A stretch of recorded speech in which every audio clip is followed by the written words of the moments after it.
Un vent de panique souffle sur l'économie africaine et il souffle fort. Face à l'ampleur de la crise, la tentation est forte de baisser les voiles en attendant des vents plus favorables.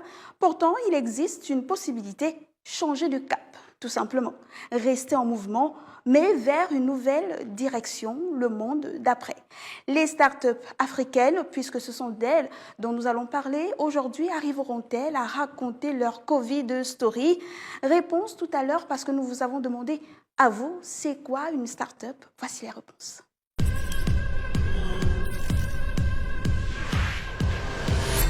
Une start-up, c'est juste des trucs internet sur l'informatique et qui essayent de faire une économie à grande échelle, je pense bien. Une start-up, c'est un regroupement de beaucoup de micro-entreprises et qui permet leur financement, parfois aussi leur implantation. Une start-up, généralement, c'est une entreprise qui démarre. Start, c'est démarrer, commencer. Up, c'est en rapport avec la technologie, généralement l'innovation. Donc une start-up, c'est une entreprise qui a trouvé quelque chose, un élément de bénéfice, un élément de production, mais qui n'a pas encore défini le modèle économique. Je pense que la start-up est un système de promotion à l'entrepreneuriat. Donc, promotion d'entreprise, promotion à la créativité en fait. Beaucoup de réponses, mais que nous disent les livres? C'est le mot qui fait l'écho. Une start-up ou jeune pousse décrit une jeune entreprise de haute technologie qui présente un potentiel important de croissance. Le terme vient de l'anglais star, c'est-à-dire démarrer, et up pour montrer le potentiel de croissance. Les start-up sont des entreprises innovantes qui peuvent être issues des recherches institutionnelles. Elles voient souvent le jour dans des structures comme des incubateurs ou des pépinières d'entreprises. Au stade du démarrage, le risque est élevé pour les investisseurs. Or, vu son objectif de développement futur, la start-up a généralement besoin de fonds importants pour se lancer. Pour lever les fonds, elle peut avoir recours au capital risque, aux business angels, aux fonds d'investissement, mais aussi aux aides institutionnelles réservées aux jeunes entreprises innovantes.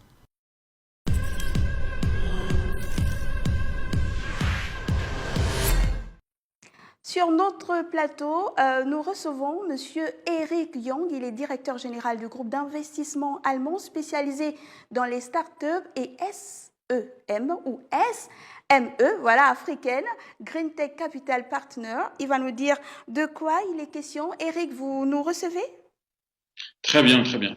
Merci d'avoir répondu présent à l'appel de Gabon 24. C'est de mon plaisir.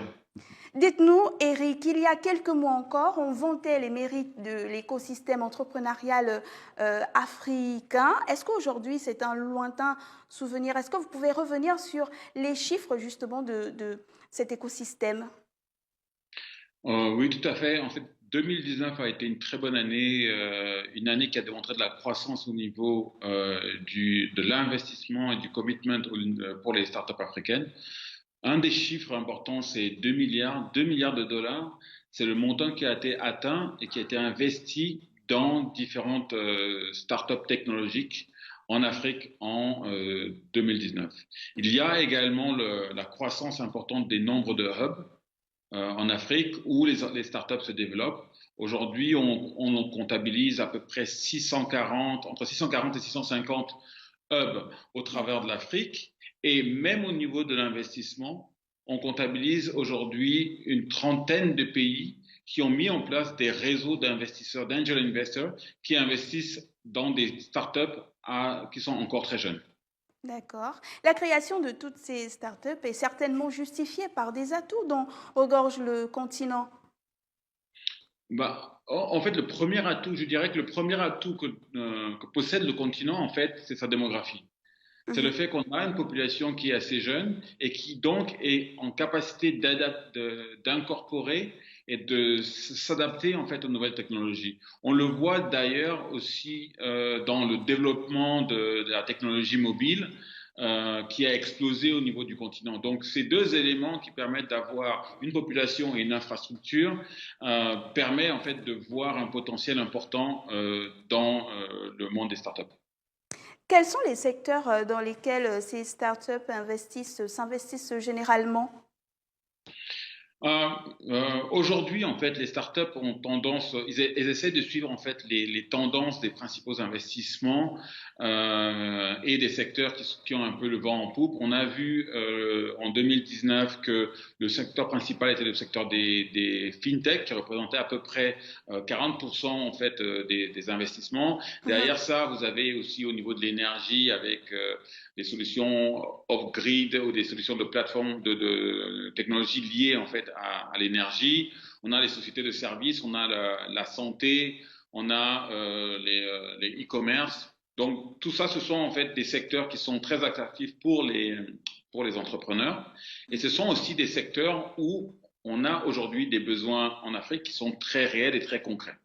D'accord. On parle beaucoup d'inadaptation des véhicules d'investissement classiques. Il s'agit de quoi? Tout simplement parce que les véhicules d'investissement classiques sont on va parler des fonds d'investissement, sont des structures en fait qui sont faites pour des investissements qui partiraient, je dirais, de 1 million de dollars à plus. Donc, ce qui fait que, premièrement, pour qu'un fonds soit rentable, il faudrait qu'il ait une taille d'à peu près au-delà de 50 millions. Et Mhm. si maintenant on compare en fait cette taille avec les besoins d'une entreprise, d'une start-up ou d'une SMI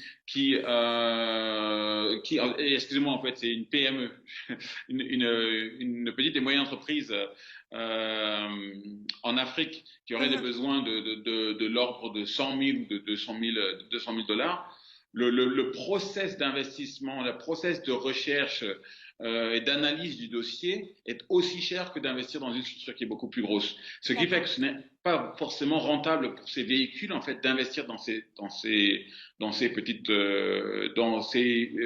petites entreprises. Et Mhm. là est en fait un des gros challenges qu'on rencontre. D'accord. Ça, c'était des problématiques qui existaient bien avant l'arrivée du coronavirus. Mais dites-nous de façon globale, comment est-ce que les startups africaines ont vécu cette période de crise intense? Bah, je pense en fait que selon les feedbacks qu'on a eu au niveau des startups avec qui on travaille, la première chose a été le confinement a été très très très dur pour certaines startups parce que pour certaines startups qui avaient commencé à avoir une certaine activité et qui avaient atteint en fait une certaine vitesse de croisière, cet arrêt net en fait c'est un arrêt de la dynamique. Donc, je D'accord. dirais que l'impact en fait du Covid varie vraiment selon le stade auquel se situe la startup. Si la startup était encore dans un stade où c'est un peu, je dirais, la débrouillardise, les opportunités, le Covid n'a pas vraiment changé quelque chose. Mais pour les startups qui avaient réussi à s'en sortir et qui avaient retrouvé leur marché, qui étaient dans une phase d'une première dynamique, ça a été beaucoup plus grave parce qu'elles n'avaient pas encore les reins assez solides, les liquidités qui leur permettaient en fait de manager en fait un ralentissement de l'économie. Eric Young, peut-être une parenthèse. Dites-nous, c'est quoi le profil type d'un start-upper? Est-ce qu'il faut être diplômé sans emploi ou bien on peut avoir un emploi et ensuite avoir une start-up? C'est quoi le profil? Aujourd'hui, en fait, on utilise le mot startup qui est devenu un peu un mot à la mode. Et je pense en fait qu'un start-upper, c'est un entrepreneur. C'est un entrepreneur, c'est une petite et moyenne D'accord. entreprise peut être une start-up. La notion de start-up est plutôt liée à la rapidité de croissance et de valeur ajoutée générée par cette startup parce Mhm. qu'elle peut permettre en fait d'intégrer des investisseurs qui peuvent rentrer et au vu des revenus, des bénéfices générés, ressortir. C'est un peu la différence entre une startup et une PME qui aura une croissance beaucoup plus lente alors qu'une startup aura un potentiel de croissance très agressif. On a Donc, certaines autorités africaines qui ont formulé des réponses suite à cette crise, comment ces startups l'ont vécu, mais de quel ordre étaient ces différentes réponses? Il y a eu quelques réponses qui avaient déjà commencé à être mises en place Mhm. au niveau des startups, parce qu'il y a certains pays qui ont mis en place des Startup Act, donc des solutions en fait pour faciliter l'accès à l'entrepreneuriat pour ces jeunes entrepreneurs là. Mais dans le cadre du Covid, je pense, de ce que j'ai pu observer, seuls les pays en fait qui avaient déjà mis en place des structures pour supporter l'écosystème entrepreneurial ont pu réagir rapidement en proposant des solutions, des supports de financement, des petits supports de financement, comme par exemple le Sénégal, à leur écosystème pour leur permettre en fait de passer ce cap. Il y a eu aussi beaucoup d'initiatives au niveau des éducations au travers de campagnes digitales pour leur donner en fait l'opportunité d'échanger sur des solutions. Ça, ce sont des initiatives qui ont été observées à notre niveau. L'impact économique de la Covid-19 va sérieusement se faire ressentir, on le sait, l'Afrique ne sera pas épargnée. Ailleurs, on voit des startups qui envoient déjà des SOS à l'État. Est-ce que l'Afrique a les moyens et les capacités pour justement venir en aide aux startups un peu plus tard? Je pense que oui, mais je pense aussi que à mon humble avis, l'aide que le gouvernement doit apporter aux startups ne peut pas être la même aide que celle qu'il y a ici. Parce que l'aide qui a été apportée en Europe au niveau des startups, il y a eu beaucoup d'aide au niveau de packages financiers qui ont permis à ces startups ou à ces petites entreprises en fait de se développer. Je pense aussi que dans le contexte de l'Afrique, il y a un support beaucoup plus structurel qui est nécessaire au niveau des entreprises pour les aider en fait à avoir accès à des marchés auxquels ils n'avaient pas accès. Parce que je conçois en fait qu'il y aura moins de liquidités disponibles sur le marché, mais les besoins en fait sont toujours là. On a des gros besoins au niveau de l'agriculture. Il y a des solutions techniques développées par les startups pour répondre à ces besoins-là. Et je pense en fait que le gouvernement pourrait aider en fait cette connexion entre l'ancienne économie et la nouvelle économie afin que les startups puissent accéder à certains marchés et donc devenir un peu plus résistantes à des crises comme celle qu'on vit aujourd'hui. Vous l'avez dit tout à l'heure, la crise a frappé selon le niveau de la start-up. On a vu que les plus fragiles étaient les plus touchés. Certaines ont très vite mis de côté 50, 80, voire 100% de leur masse, on va dire, de leurs collaborateurs. Disons, on a beaucoup employé le chômage partiel. Est-ce que vous pensez que c'était une bonne idée? Est-ce qu'il fallait licencier absolument ou trouver d'autres moyens pour répondre justement à cette période sensible?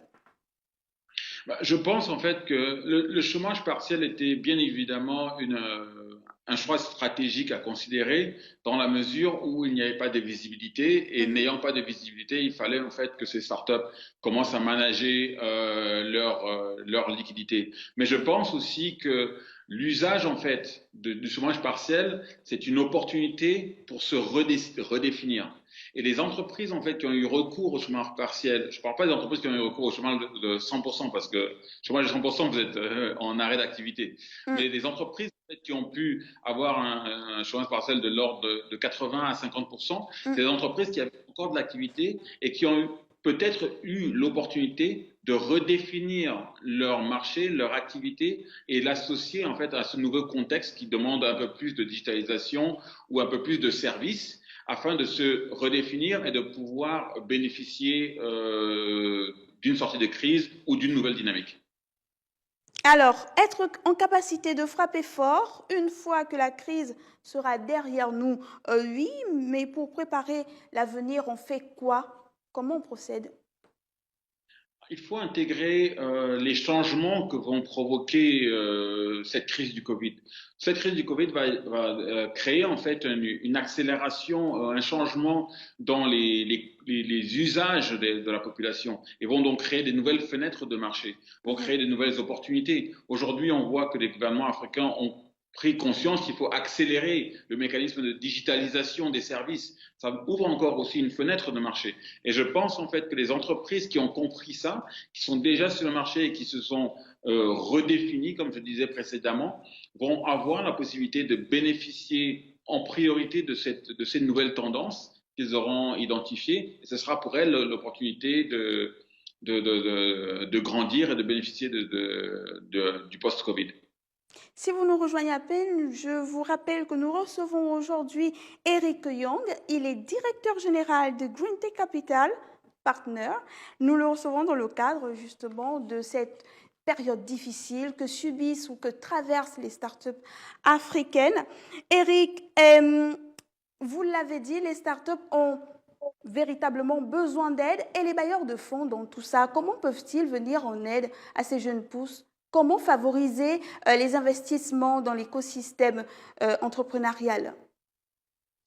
Euh, je donnerai un avis d'entrepreneur parce que je suis investisseur mais également entrepreneur. Je pense que aujourd'hui, il y a des bailleurs de fonds qui cherchent des solutions pour mettre à disposition des liquidités pour l'écosystème. Mais je pense aussi qu'il y a un travail au niveau de l'écosystème pour s'adapter en fait à pouvoir recevoir des liquidités à la plus grande échelle. Je prendrai un exemple qui pour moi est très parlant. C'est on a vu cette même problématique au niveau de l'agriculture où les structures se sont organisées en coopérative pour avoir une taille suffisante pour négocier en fait avec leur environnement et avoir des avantages différents. Je pense qu'aujourd'hui avec la volonté qu'il y a des bailleurs de fonds de vouloir mettre des liquidités dans le marché, il est intéressant pour les startups et pour les entrepreneurs d'essayer de se restructurer, de se regrouper et de s'aligner sur certains services parce qu'on retrouve beaucoup de modèles similaires afin qu'ils puissent avoir en fait une taille suffisante, un poids suffisamment intéressant pour avoir en fait des échanges avec les bailleurs de fonds qui sont déjà structurés pour cette taille d'opération. Parce qu'il y a une réelle volonté d'intervenir au niveau des startups africaines aujourd'hui. Et puisqu'on aborde la question d'accompagnement, de l'accompagnement, parlez-nous du programme Green Tech Capital Partner dont vous êtes le directeur général. De quoi est-il question? Alors, le programme de Green Tech Capital Partner est le programme associé donc à l'entité de consulting de Green Tech Capital. Parce que dans Green Tech Capital, vous avez une entité d'investissement, vous avez une entité de conseil et une entité de développement de solutions financières. Donc, dans le cadre de l'activité de consultant, on travaille avec des agences de développement où on leur apporte en fait l'expertise qu'on a accumulée avec notre modèle d'investissement opérationnel afin de permettre aux entreprises de bénéficier du support opérationnel d'experts qui sont recrutés chez GreenTech et qui peuvent aider les entreprises à développer leur activité, à augmenter leur chiffre d'affaires, à augmenter leur nombre de clients et aussi à avoir accès à d'autres technologies, à d'autres experts pour lesquels en fait il serait par elles-mêmes il serait difficile d'accéder à ça. Nous appelons en fait ce programme le Venture Building qui consiste donc à les aider à construire leur entreprise en ayant une implication non seulement financière, mais également opérationnelle dans l'exécution de leurs opérations de tous les jours. Comment ça se fait? Comment est-ce qu'on procède? Puisque nous savons que vous êtes en Allemagne, là. Comment on fait lorsqu'il y a une start-up qui est en Afrique? Disons, je me retrouve ici au Gabon et j'ai besoin de votre accompagnement. Je fais quoi?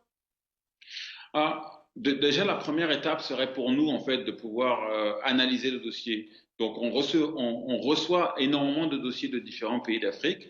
Nous avons la chance d'avoir des bureaux en Afrique anglophone et francophone, ce qui nous permet en fait de gérer les deux cas. Et nous avons développé un réseau de partenaires dans les différents pays qui nous permettent d'agir en proximité avec des entreprises si nous considérons en fait que l'opportunité justifie l'investissement.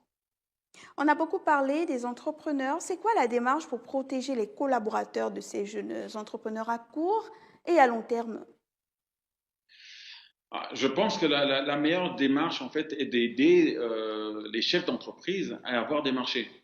On voit déjà certaines initiatives, je pense par exemple au Kenya, où ils ont mis en place des lois qui obligent, par exemple, pour les marchés publics, d'accorder un certain pourcentage à ces jeunes entreprises. En créant en fait ces marchés, ces accès de marché à des jeunes pousses, en fait, on crée chez eux en fait un besoin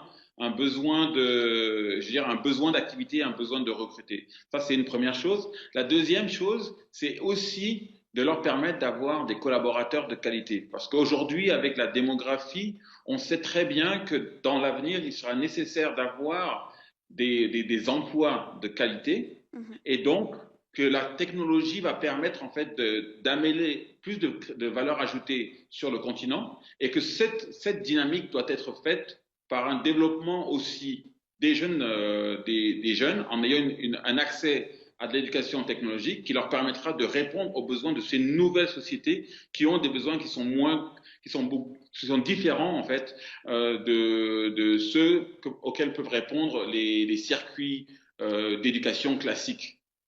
Donc je pense que c'est ces deux volets-là qu'il faut couvrir. Alors, dites-nous, Eric Young, l'ascension de la tech africaine est-elle un lointain souvenir? Le continent repart-il à zéro? Je ne pense pas que le continent repart à zéro.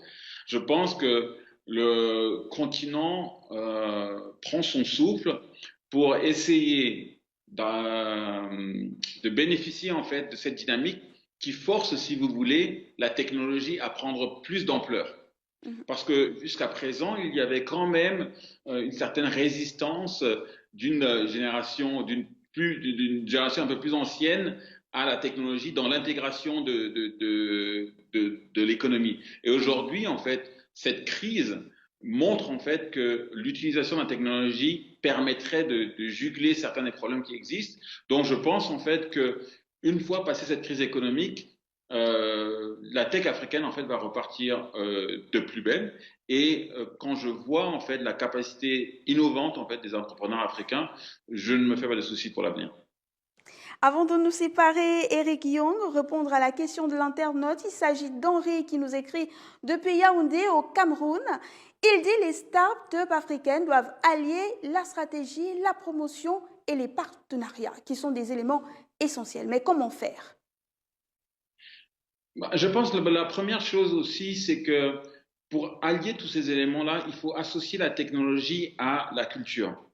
Parce qu'aujourd'hui, on a dans les différents pays africains une culture, une façon de procéder, une façon de faire du commerce. Et bien évidemment, on ne peut pas implémenter de la technologie et demander aux gens de changer leur usage du jour au lendemain. En essayant d'associer cet ensemble-là, je pense qu'à mon sens, c'est la meilleure façon de pouvoir créer en fait ces partenariats et cette collaboration, cette dynamique en fait, qui créera en fait la technologie et dans le contexte africain qui fonctionne. La crise actuelle et ses impacts économiques, sociaux et politiques s'annoncent rudes, vertigineux, réduisent fortement la visibilité des jeunes entrepreneurs. Évidemment, tout le monde ne trouvera pas les clés du rebond, mais en ces temps de troubles, tout le monde a le devoir de se lancer à la recherche. Merci à vous, Eric Young. Je rappelle que vous êtes le directeur général du groupe d'investissement allemand spécialisé dans les startups et SME africaines, GreenTech Capital Partner. Merci à vous de nous avoir suivis. Surtout, n'oubliez pas de porter votre masque lorsque vous sortez de chez vous et n'oubliez surtout pas que le temps de la réflexion est une économie de temps. Au revoir. Merci.